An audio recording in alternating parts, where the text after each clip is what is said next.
Welcome to another episode of Globetrotting 5. In this episode, we're going to discuss the back and forth peace negotiations to end the Russia-Ukraine war.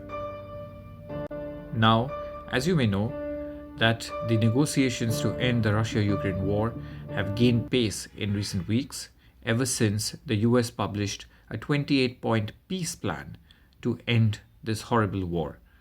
However, that plan rightly was criticized as somewhat pro-Russia. In fact, it had points which can be construed as Russian talking points. So obviously, that peace plan was going nowhere. Now we have a situation where Ukraine and its European allies have revised the 28-point plan and presented a new 20-point plan to the Americans. The current round of discussions is on this 20-point plan. We don't know yet whether the Americans will accept this 20-point plan or whether the Russians will be amenable to accepting this new proposal from Ukraine and Europe. As per reports, currently there are three documents that are being negotiated. First is the framework document with 20 points as revised by Ukraine and Europe. Then you have another document on security guarantees for Ukraine and a third document on economic recovery of Ukraine. The current round of negotiations that are taking place in Berlin, Germany involve the security guarantees that Ukraine will be given in case there is a ceasefire. Now, this is very, very important because without security guarantees, it is absolutely impossible for Ukraine to stop defending itself. That's right, Ukraine is defending itself from the Russian invasion. So the onus actually should be on Russia to stop this war. And without security guarantees, there is no chance that Ukraine will stop this fight to defend its freedom and sovereignty. So what could be the possible security guarantees for Ukraine?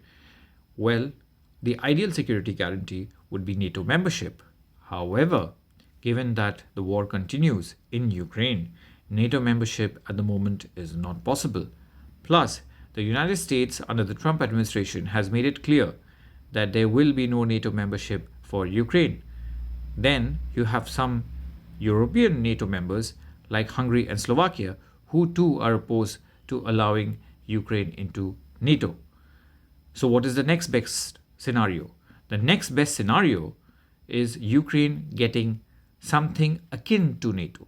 That is, Ukraine getting security guarantees that will mimic Article 5 of collective defense that is enshrined in the NATO Charter.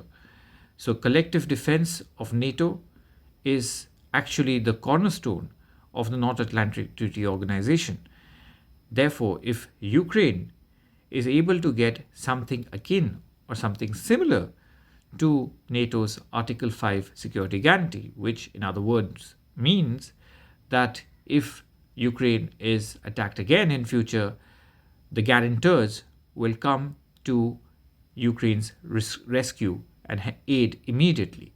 So if Ukraine is able to get something akin to Article 5, I think Ukraine will settle for that for the moment. But at the same time, NATO should not be off the table, precisely because if you allow Russia to dictate who can be part of NATO and who can't, then the North Atlantic Treaty Organization falls apart. So therefore, to give Russia a veto over future NATO membership is also not acceptable. And this is something that the Europeans have made it very clear that they will not allow Moscow to dictate who can be admitted into NATO and who can't. So for the moment, yes, Ukraine is unlikely to get NATO membership. But the question of NATO's future membership, I think, is something that the Europeans will keep open, at least, if not the Americans. So therefore, NATO membership, not at the moment for Ukraine, but maybe in future.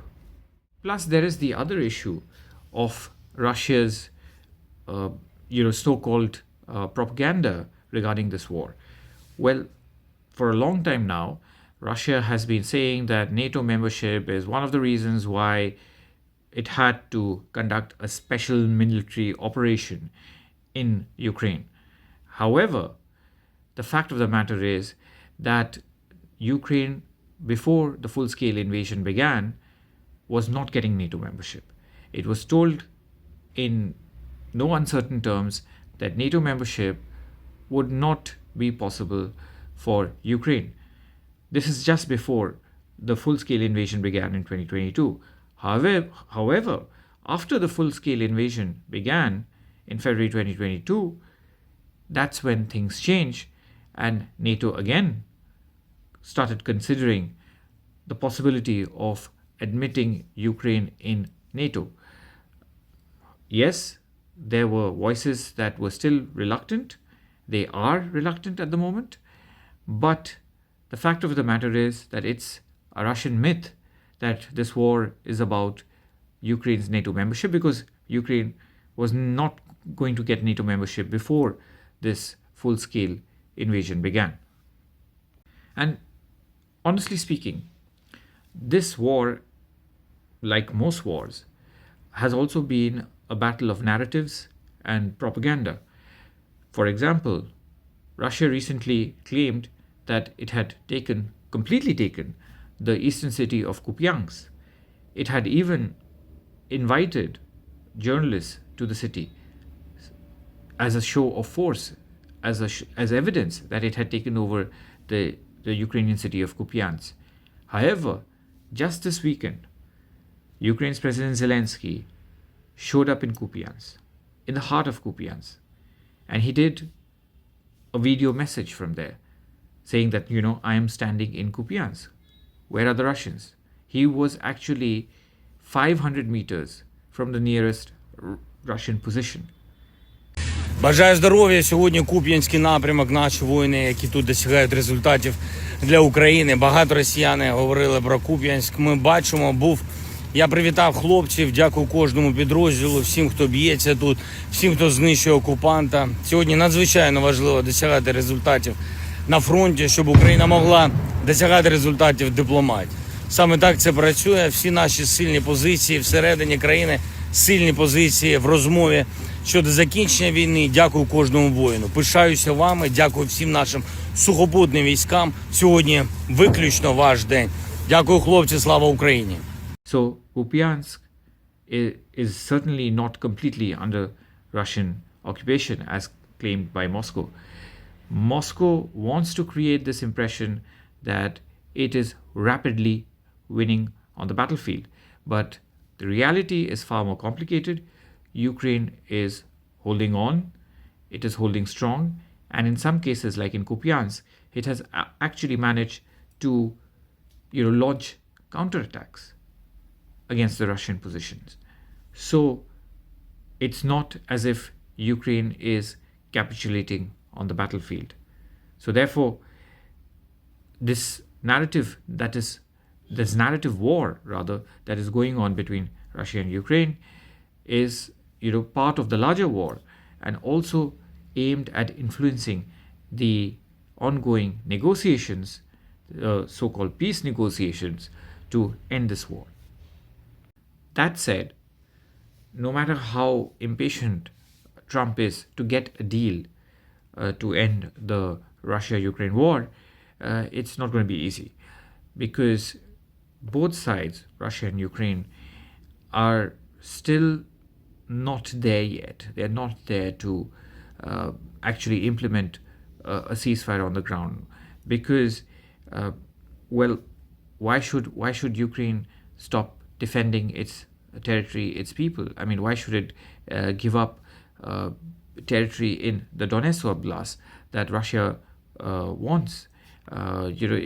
There is no reason for Ukraine to capitulate or surrender to Russia. Russia, on the other hand, wants to continue, because it wants to bolster this narrative that it is winning in Ukraine, and it is willing to sacrifice as many men as necessary to achieve its goals in Ukraine. So it wants to keep that narrative up, and therefore I don't think Russia is serious about a deal in Ukraine. It wants to force Ukraine to just give up territory, a territory that Russia currently doesn't occupy. So, uh, so the way things are set up, I don't think either party, Ukraine or Russia, is there yet, is there to kind of make a deal happen. Of course, Ukraine wants this war to end. They have suffered so much. They want their cities to go back to being normal cities. They want their people to go back to normal lives. But if Russia is not willing to agree to a fair peace deal, then what choice do Ukrainians have but to keep on fighting and defending themselves? So this is very important, and this is where things are at the moment. So even if a ceasefire is tried to be imposed on this war, there are other technical questions like how will it work? Who's going to implement it? Who's going to keep the two sides apart? Will there be European troops from the coalition of willing to, to monitor the ceasefire and keep the two sides separate? That won't be acceptable to Russia. Russia has made that clear that they won't accept European troops in Ukraine. Then who monitors the situation on the ground?